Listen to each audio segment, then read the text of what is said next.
Hey there, Jon, Dorn, and Marc Kauffman here from Backpacker Magazine.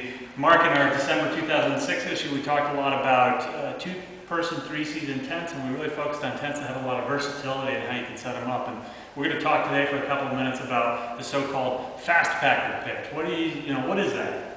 Well, it's a way to save time. You get into camp late, you can throw it up, just the poles, throw the top over. So it's a quick and easy way to save time and also weight. You know, if you want to travel ultralight, you can just take your poles and the top and you'll be good to go. Yeah, Kristen has done some video today on some of the tents in particular. Most of those tents either come with this extra ground sheet that we're sitting on here, or you can buy it separately for $35 or $40. You can leave that whole interior tent behind and save, as much as 2 pounds on these tents. And I was one of the testers in that review, and a couple of times when we used that option were when we were going out in relatively fair weather and weren't expecting heavy-duty winds, didn't have a lot of bugs, because there are certain limitations. Sure. I mean, you get in windy conditions, your tents, you don't have the stability you have with your traditional tent.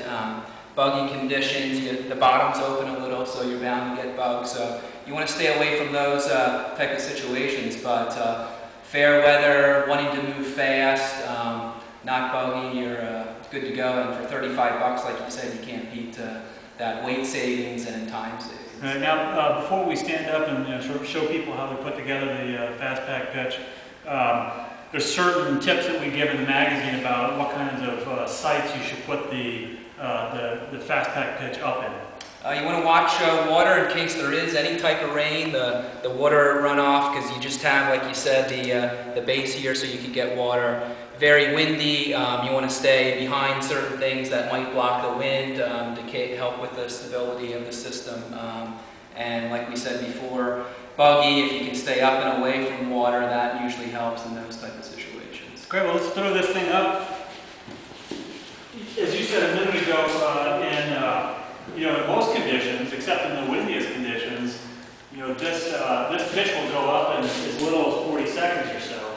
And really, we've gotten a little bit of a head start here. We're cheating a little bit, but it's as simple as it looks. We're just popping poles into the grommets at the four corners.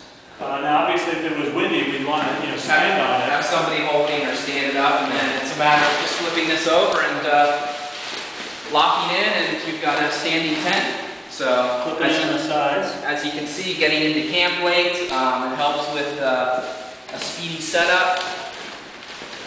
And just straighten out a little bit here. Now, if it were raining when we got into camp, you can actually, once you have the poles up, you can actually crawl in underneath, pull the rainfly over you, and do the clipping from the inside of the tent. And then once you also get in, some of the systems have Velcro tabs that you can Velcro around the poles, which add a little stability to the system. Right now, these actually will carry a good amount of wind if you do a couple things. One is just make sure you stake out the corners really well, stake out the vestibule fronts, and then we actually sort of dummied this up with a little bit of tape here. One of the benefits is that you wind up with a lot of interior space and a lot of vestibule space, because without that whole inner tent in there, suddenly you've got an extra foot of width really. And then to top it off, you've got your guy line system. Pull those out, tighten it up, and you've got a pretty stable tent for the weight and the cost. Super. So that's the Fastpack pitch. Read more about it in the December 12, 2006 issue of Backpacker.